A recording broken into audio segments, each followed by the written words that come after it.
샬롬 상록수 10번째. 참 정말 별 쑥스런 자제를 다 보겠군 하면서도 하는 소리를 들어보느라고 그래도 그만큼 유력하신 분이니까 동네 일은 열성있게 보시겠지요 하고 넘겨 짚었다. 기만은 핥아 놓은 것처럼 직구를 바른 머리를 회회 내저으며 말씀 마세요.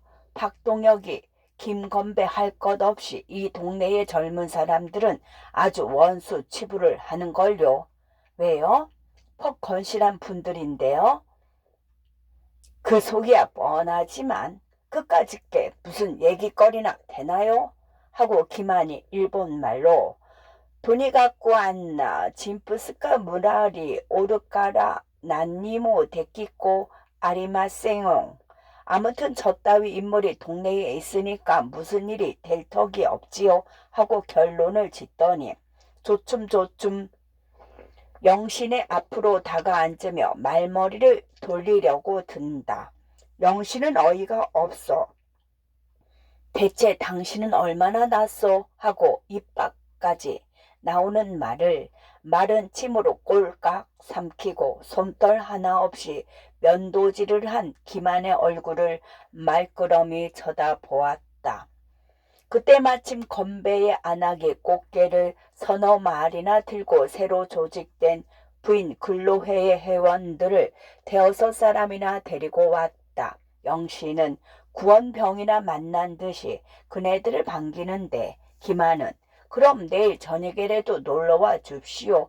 꼭 기다리겠습니다. 하고 어물어물하다가 멋쩍게 꽁무니를 빼었다. 일주일 동안이나 동혁이와 건배 내외의 극진한 대접을 받고 숙식을 부드러이 지내서 영신은 건강이 매우 회복되었다. 처음부터 어느 한 귀퉁이에 병이 깊이 들었던 것이 아니오 영양 부족과 과로한 탓으로 전신이 매우 쇠약해졌던 터이라 불과 며칠 동안에 눈에 띄게 피부가 윤택해지고 혈색이 좋아졌다. 영신이 자신도 동지들의 자별한 성의에 눈물이 날 만큼이나 고마워서 아침 저녁으로 한곡리 청년들의 건강과 그네들의 사업을 위해서 정성껏 기도를 올렸다. 처음에는 고작해야 사나흘만 견습도 할 겸 쉬어가자던 것이 하루만 더 이틀만 더 하고 간곡히 붙잡는 통에 자별한 호의를 매몰스러이 뿌리치고 일어서기가 어려웠다. 그 중에서 건배의 안악은 아우님 우리가 한번 작별하면 언제 다시 만날지 모르는데 하고 눈물을 흘려가며 붙잡아서 차마 떼치고 일어설 수가 없었다.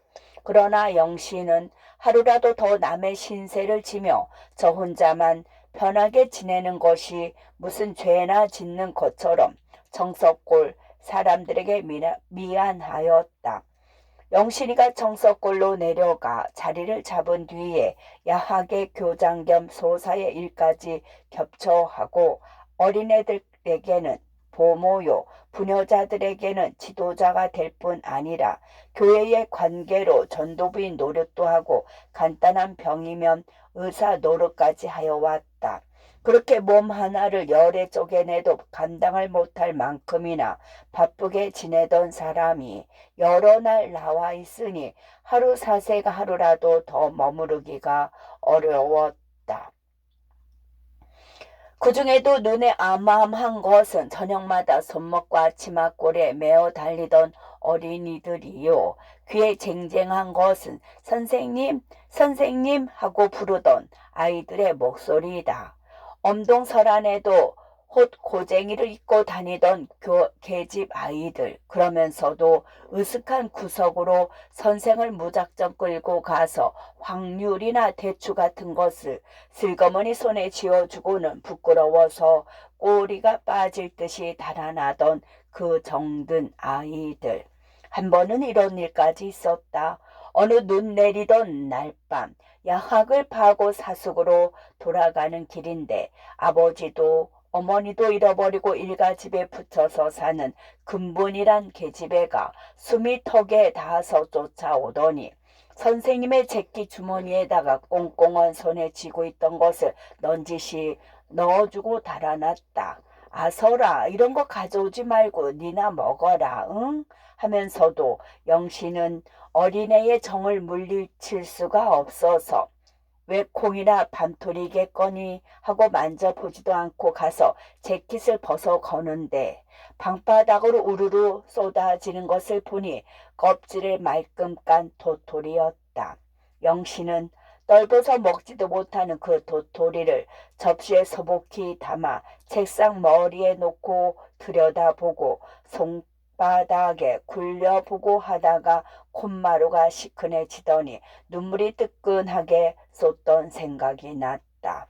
그런 생각을 하면 금세 그 아이들이 보고 싶어 당장 나라라도 가서 안아주고 싶은 것을 억지로 참고 있었다. 거짓말은커녕 실없는 소리도 잘하지 않는 동혁이까지 발동선이 고장이 나서 못 댕긴다는데 저 바다를 건너뛸 재주가 있거든 가보시지요 하고 붙잡는 바람에 그 말을 고지 듣고 한 이틀을 더 묵었던 것이다. 그러나 영신은 누구에게도 발표하지 못한 고민을 가슴속에 감추고 왔었다. 사실은 그 고민을 해결짓기 위해서 동혁이와 의논을 할 양으로 일부러 온 것이었다. 정량을 하려는 것도 동혁이가 실제로 일하는 것을 보고 싶었던 것도 사실이었지만 20이 훨씬 넘은 처녀로서 저 혼자로는 해결 지을 수 없는 일생의 중대한 문제에 부딪혔기 때문이다. 여간한 남자보다도 용단성이 있는 영신이었만 동혁이와 단둘이 만나서 가슴 속의 비밀을 조용히 고백할 기회도 없었거니와 동혁의 얼굴만 마주 대해도 그 말을 끄집어 내리던 용기가 자라 모가지처럼 움츠러들곤 하였다.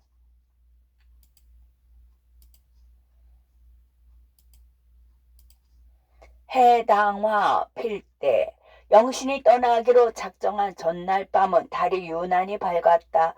열나흘 날 달이 어지간히 기운 것을 보니 자정도 가까운 듯 다른 사람들은 초저녁에 다 와서 작별을 하고 갔고 건배의 안악은 영신이가 친정에나 왔다가 가는 것처럼 수수엿을 다 고아 가지고 와서 눈물로 작별을 하고 갔건만 동혁이만은 기다려도 오지 않았다.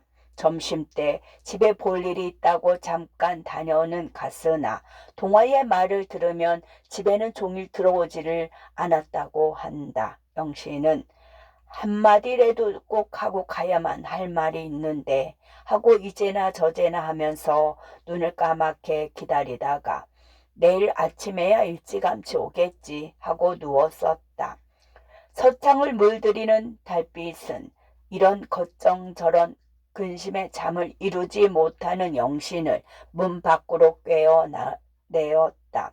그는 바스켓 속에 감춰왔던 조그마한 손풍금을 꺼냈다. 그것은 뭐뭐 여고 보를 우등 첫째로 졸업한 기념으로 미스 빌링스란 서양 여자가 선사한 것이다. 영신이가 이곳에 온 뒤로 하루도 거르지 않고 아침 저녁으로 거닐던 바닷가 뱃사장에는 하얀 모래가 유리 가루처럼 반짝이는데 그 모래를 밟으면 바삭바삭 소리가 난다. 옷 속으로 스며드는 밤 기운이 조금 신선하기는 하나 바람 한 점 일지를 않는다. 영신은 외로운 그림자를 이끌며 가만히 손풍금을 뜯으면서 그 모래 위를 거닐려니 저도 모르는 사이에 노래가 저절로 입을 세워 나왔다. 그 노래는 드리고의 세레나다였다. 학교에 다닐 때는 찬송가나 동요 같은 노래 외에는 애틋한 사랑을 읊은 노래라든가 조금이라도 유흥 기분에 떠도는 유행 장가는 귀에 익도록 들으면서도 입 밖에 내기는 삼가 왔었다. 그러던 것이 오늘 저녁은 즉흥적으로 드리고나 수베르트 같은 작곡가의 애련한 영탄적인 노래가 줄달아 불러졌다. 처음에는 입속으로만 군소리 하듯 불러오던 것이 차츰차츰 그 소리가 높아져서 무섭도록 고요한 깊은 밤 해변의 정막을 깨트리다가는 가느다랗게 뽑아 올리고 뽑아 내리는 피아니시모의 영시는 내가 성악가가 될 것 그랬어 하리만큼 제 목소리가 오늘 저녁만은 은실같이 곱고 깨꼬리 소리만큼 청아한 듯이 제 귀에 들렸다. 머리를 들면 황금가루 같은 달빛이 쏟아져 내리고 머리를 숙이면 그 달빛을 실은 물결이 천조각 만조각으로 부서지며 눈과 영혼을 함께 황홀케 한다.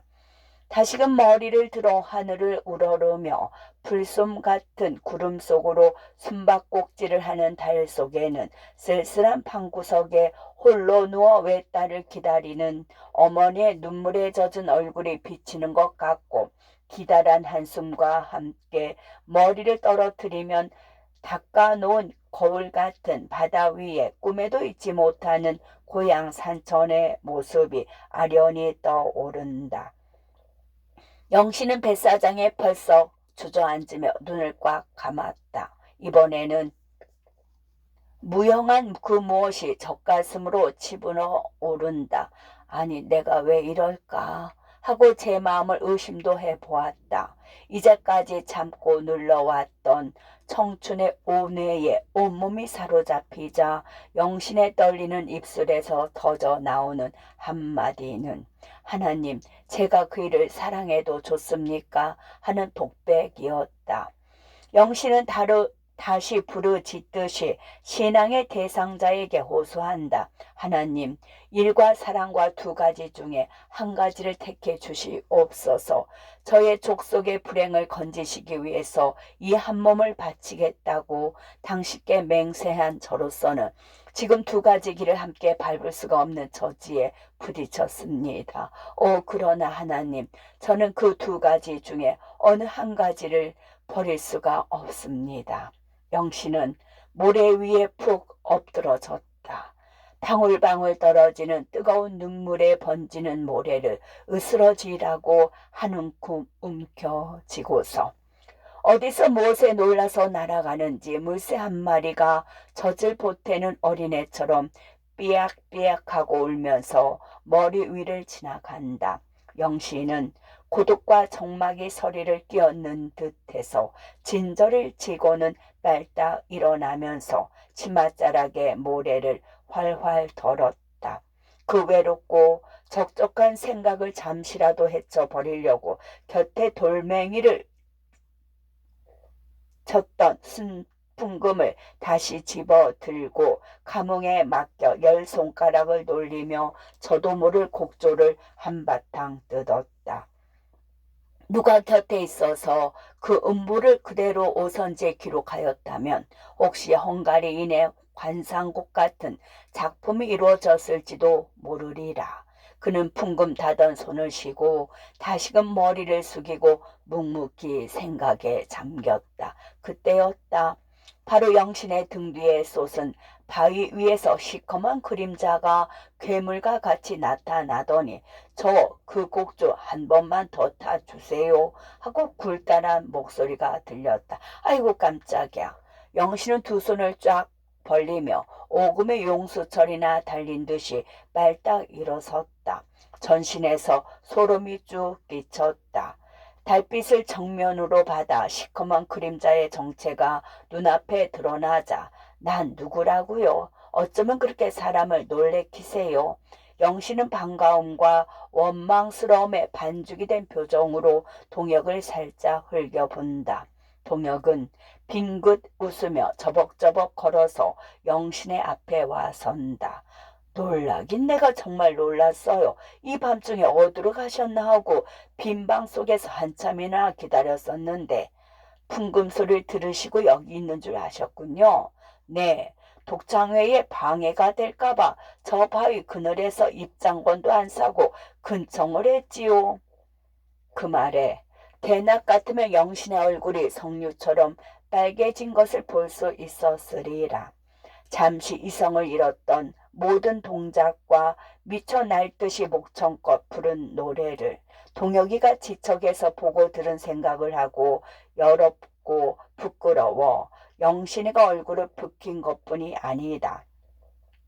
바로 조금 전까지 안타까이 하나님을 부르며 일과 사랑 두 가지 중에 한 가지를 택해 줍소서 하고 빌던 그 상대자가 뜻밖의 유령과 같이 눈앞에 나타난 데는 형용기 어려운 신비를 느꼈다. 신비스럽다니 보다는 폭풍우처럼 뒤설레던 감정이 뒤눌리고 머리가 저절로 수그러지리만큼 엄숙한 기분이 온몸을 지배하는 것이다. 앉으십시다. 동혁은 바위 위에 모래밭을 가리키고 저 먼저 앉으며 두 무릎을 끌어안고는 바다 저편을 바라본다. 아득한 수평선을 따라 일렬로 쭉 깔린 것은 달빛을 세우는 듯한 새우잡이 중선의 등불들이다. 아까까지 영신은 그 불을 얕은 하늘의 별들이 반짝이는 줄로만 알고 있었다. 이리와 앉으시라니까요. 눈을 내리감고 발끝으로 모래를 허비적거리며 서 있는 영신을 돌려다보고 동혁은 명령하듯 한다. 네. 영신은 들릴 듯 말 듯하게 대답을 하고 동혁의 곁에 가 치맛자락을 휩싸지고 앉는다. 오늘 밤만은 동혁의 어떤 요구에든지 순종하려는 듯이. 차차 바람이 이는데 춥지 않으세요? 아니요. 바닷가의 밤은 점점 깊어만 가는데 해금내를 머금은 바람이 솔솔 불어오기 시작해서 이슬에 촉촉이 젖은 몸이 감기나 들지 않을까 하고 동혁은 염려가 되었던 것이다. 그러나 조금 전까지 온몸에 피를 끓으며 노래를 목청껏 부르던 영신은 도리어 확증이 날 지경이다. 그런데 어디서 언제 오셨어요? 오늘 밤에 몸 만난 줄만 알았는데 한 20리나 되는데 누굴 좀 만나보려고 찾아갔다가 오는 길이에요. 그럼 여태 저녁도 안 잡수셨겠네요. 주막거리서 요기를 해서 시장하진 않아요. 무슨 급한 일이 생겼어요? 급하다면 급하죠. 하고 동혁은 더 자세한 대답을 피하느하고 참 달도 밝군요. 하고 딴전을 부리며 선역 하늘을 쳐다본다. 볕에 그을어 이글하게 타는 듯하던 얼굴과 그 건장한 몸뚱이를 기울여 가는 창백한 달빛이 치서 내린다. 파스르스름한 액체와 같은 달빛이 영신은 다시 무슨 생각에 잠겨 동혁의 커다란 그림자가 저의 눈앞에 비친 것을 들여다보고 잠잠고 있다. 조금 전까지도 외로움과 쓸쓸함을 못 견디어 바람맞이에 외따를 선 나무처럼 바들발고 떨고 있던 영신은 동혁이가 와서 제 곁에 턱 앉은 것이 큰 바위 속에 다가 뿌리를 박은 것만큼이나 신변이 든든한 것을 느꼈다. 그와 동시에 애상적이던 기분은 구름과 같이 흩어지고 안개처럼 쓰러졌다. 다만 동혁의 윤곽만이 점점 뚜렷하게 커져서 제 몸이 그 그늘 속으로 차츰차츰 기어들어 가는 것 같은 환각을 느낄 따름이다. 한참 만에 동혁은 무겁게 입을 열었다.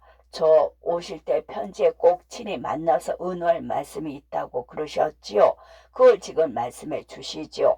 하룻밤쯤 세우는 게 우리한테는 문제가 아니었으니까 내일은 기어이 떠나신다니 또 만날 기회가 조련치 않을 것 같은데 꼭 해주실 말씀이면 지금 하시지요.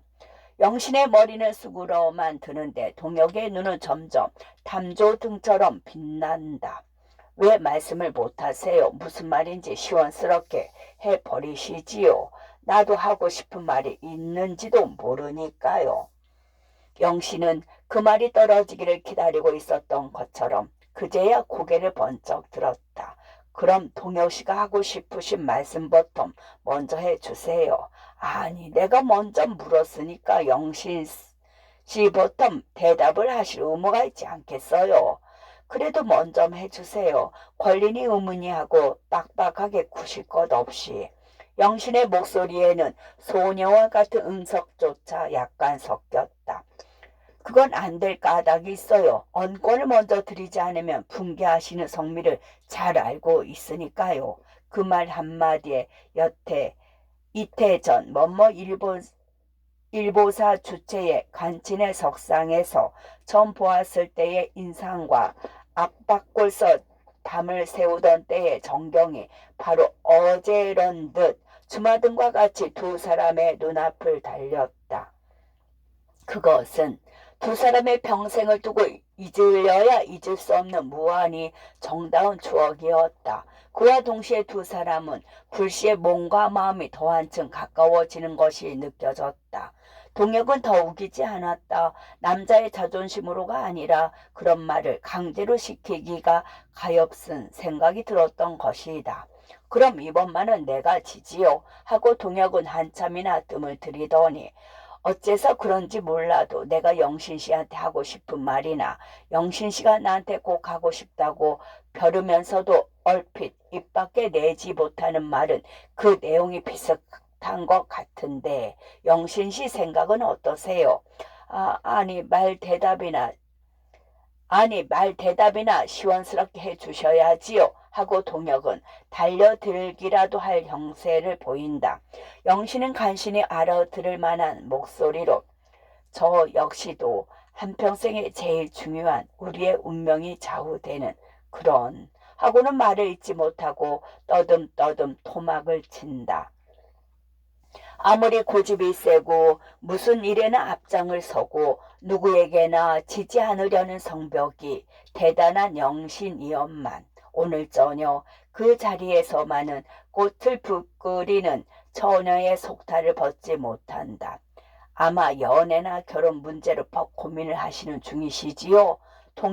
동혁이가 불쑥 내미는 말이 정통으로 들어가 마치니까 무언중에도 영신의 온몸이 신경은 불에나 닿은 것처럼 움찔하고 자지러 들었다. 나도 그런 문제로 적지 않이 괴롭게 지내는 중이에요. 늙으신 부모의 성화가 매일 같아서 그것도 어렵지만 사실은 나 자신이 몹시 외로울 때가 있어요.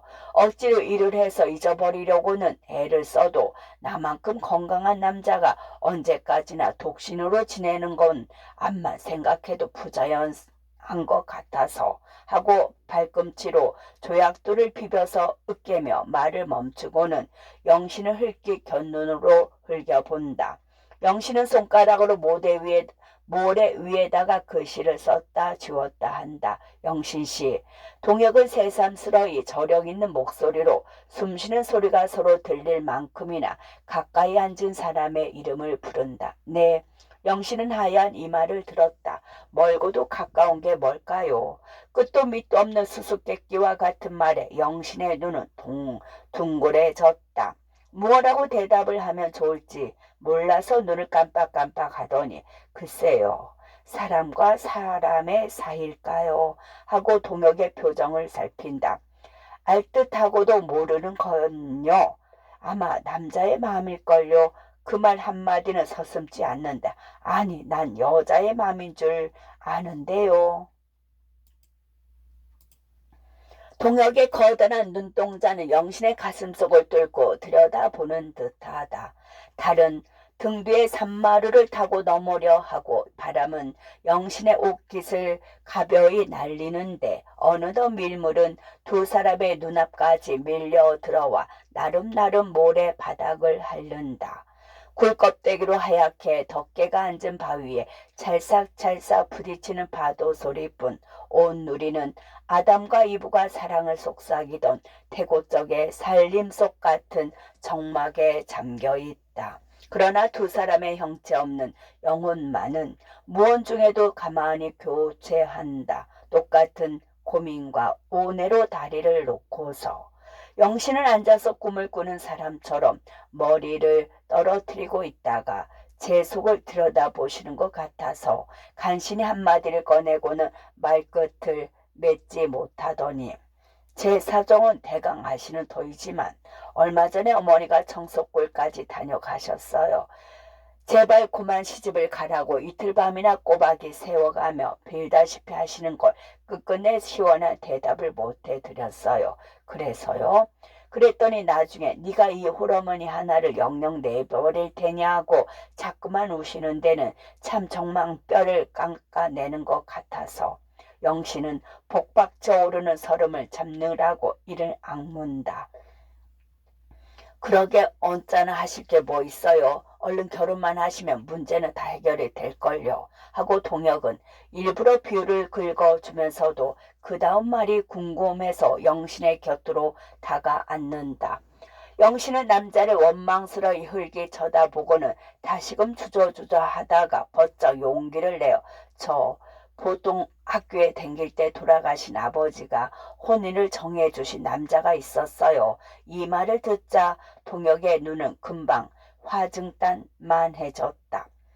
이제까지 사사로운 이야기는 일부러 해오지 않은 터이라 영신에게 약혼한 남자가 있다는 것은 참으로 뜻밖이었다. 아, 약혼한 사람이 있어요? 제 아무리 침착한 동혁이라도 저도 모르는 겨를에 이 말 한마디가 입 밖으로 튀어나오는 것을 틀어막을 겨를이 없었다. 그와 반대로 영신의 태도는 매우 침착해진다. 어려서부터 한 동네에 자라서 저도 그 일을 잘 알아요.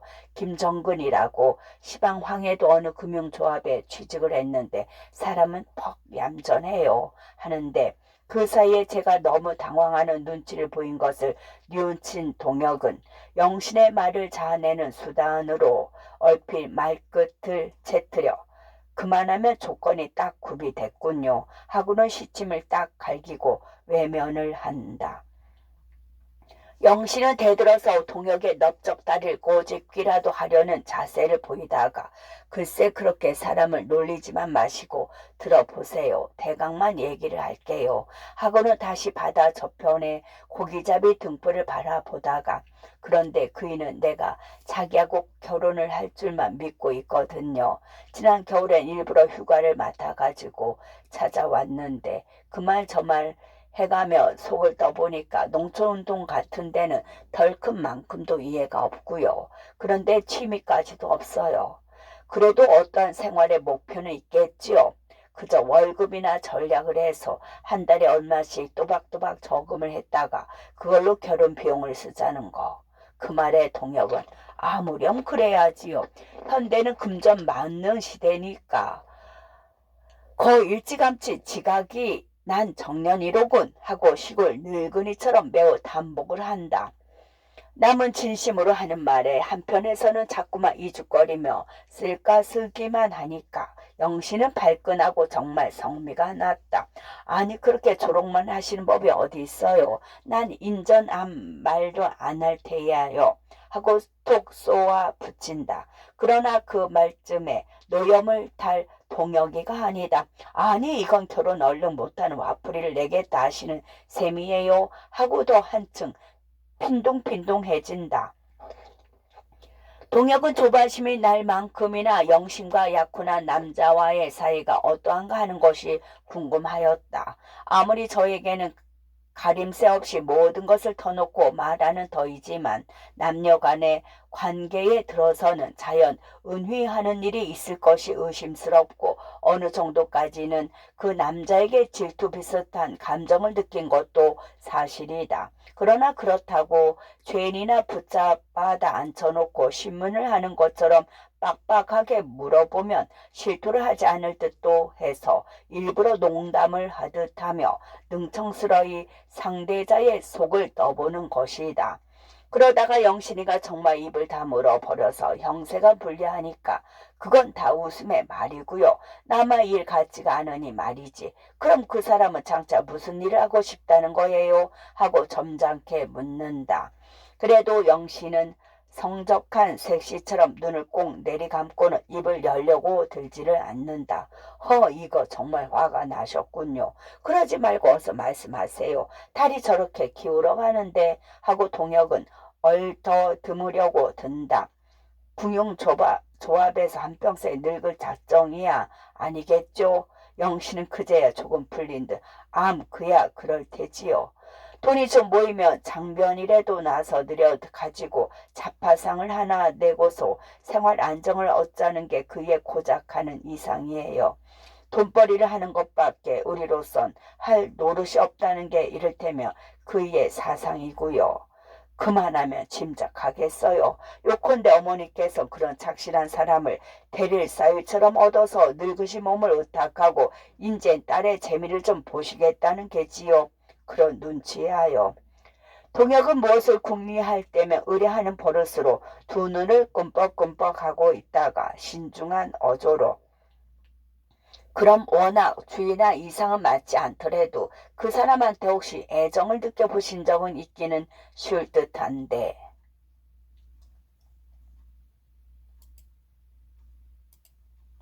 하고 가장 중요한 질문을 묻는다. 그 말에 영신은 뻗었던 두 다리를 오그리고 치마를 도사리며 어려서 보통 봐오던 사람이니까 딱 마주치면 무조건 하고 반갑긴 해요. 하고 잠시 침묵하다가 그렇지만 난 누구엔타나 입대까지 저 동혁 씨를 만나기 전까지도 하고는 저고리 고름을 손가락에다 돌돌 감았다 폈다 한다. 동혁이도 자리를 고쳐 앉더니 영신의 얼굴을 명구스럽도록 똑바로 들여다보며 영신 씨는 어머니를 위해서 사랑이 없는 남자에게 한평생을 희생해 바칠 그런 봉고적인 여자는 아니겠지요 하니까 그런 말씀은 물어보실 필요도 없겠죠 하고 영신은 자존심을 상한 듯이 자신 있는 대답을 한다. 그럼 앞으로 어떻게 하실 작정이세요? 그이는 단념하겠어요. 그렇지만 미련은 남겠단 말씀인가요? 아니요. 그러면요. 동혁은 영신이가 경솔히 대답하지 못하는 심중을 약빨리 눈치채지 못할 만큼 미혹하지 않았다. 그럼 내 태도를 보신 뒤에 좌우간 결단을 하시겠단 말씀이지요? 동혁이도 자신있게 다져 묻는다. 그 말에 영신의 입에서는 분명히 네 하고 한마디가 서슴지 않고 떨어졌다. 동혁은 불시에 그 무엇이 마음속에 뿌리하도록 꽉 차는 것을 느꼈다. 그 만족감은 물에 불어오르는 해면처럼 또는 한정없이 부풀어 오르는 고무풍선처럼 당장 더질 듯 하다. 동혁은 벌떡 일어섰다. 팔짱을 꽉 끼고 달빛에 뛰노는 바다를 바라보고 섰노라니 그 바다의 물결은 커다란 용광로 속에서 무쇠를 녹은 물이 부글부글 끓는 것 같아 보인다. 바다 위가 아니라 바로 저의 가슴 한복판에서 용수숨 치는 정열을 눈앞에 보는 듯하였다. 한 10분 동안이나 동혁은 머리를 푹 수그리고 영신의 눈앞에서 조약돌만 탁탁 걷어차면서 왔다 갔다 하였다. 그러다가 사기 단추와 같이 손 짚는 데만 반짝거리는 선풍금을 집어들더니 아까 그 곡주 한 번만 더 타주세요 하고 영신의 치매 앞에다 떨어뜨린다.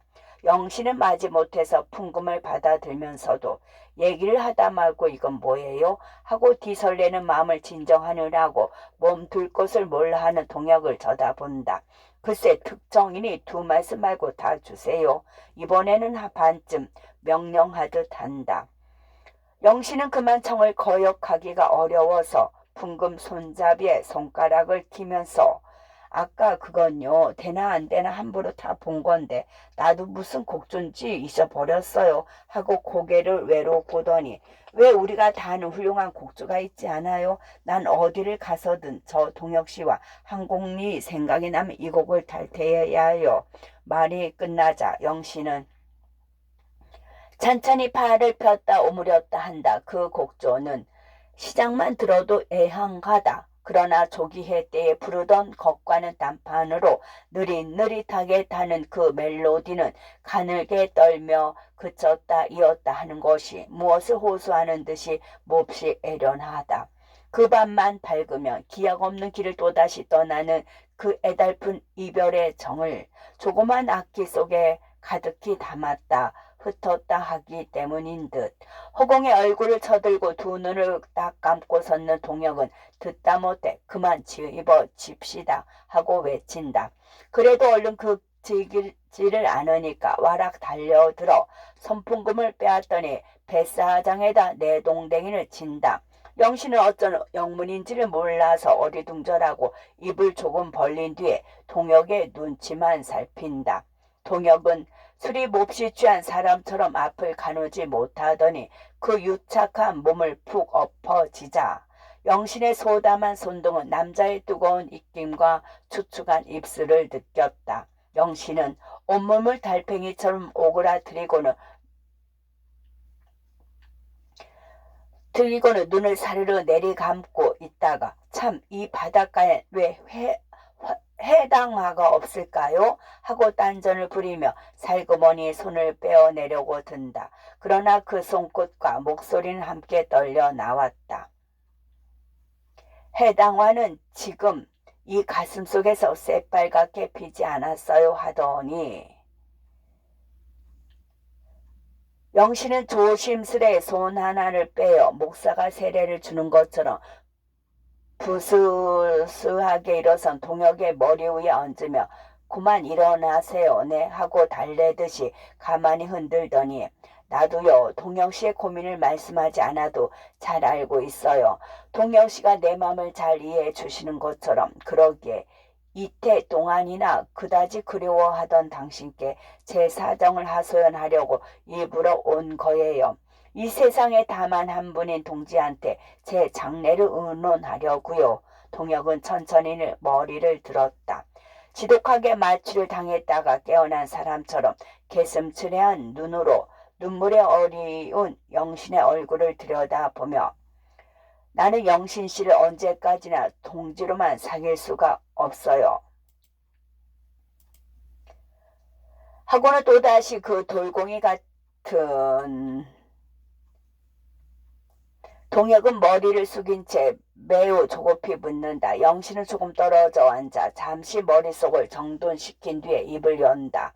연애를 하는데 소모되는 정력이나 결혼 생활을 하느라고 또는 개인의 향락을 위해서 허비되는 시간을 온통 우리 사업에다 바치고 싶어요. 난 내 몸 하나를 농촌 사업이나 계몽 운동에 아주 희생하려고 하나님께 맹세까지 한 몸이니까요. 그러니까 그렇게 굳은 결심을 하고 실제로 일을 해나가는 사람끼리 한 몽뚱이로 뭉쳐서 힘을 합치면 곱절이나 되는 효과를 얻지 않겠어요? 배지장도 마주들면 낫다는데 영신 씨를 만난 뒤부터 나는 줄창 그런 생각을 했었는데 어느 기회에 나를 따라와 주실 줄을 나 혼자 믿고 있었던 것도 사실이고요. 왜 낸들 그만 생각해 못 해봤겠어요. 그렇지만 우리의 교제가 이 버텀 한 발짝 더 나가면 필경은 결혼 문제가 닥쳐오겠죠. 그럼 언제꺼정 독신 생활을 하실 작정이신가요? 영신은 그 대답을 주저앉고 손풍금을 집어들고 어루만지면서 이걸 나한테 선사한 미스 빌링스란 서양 부인은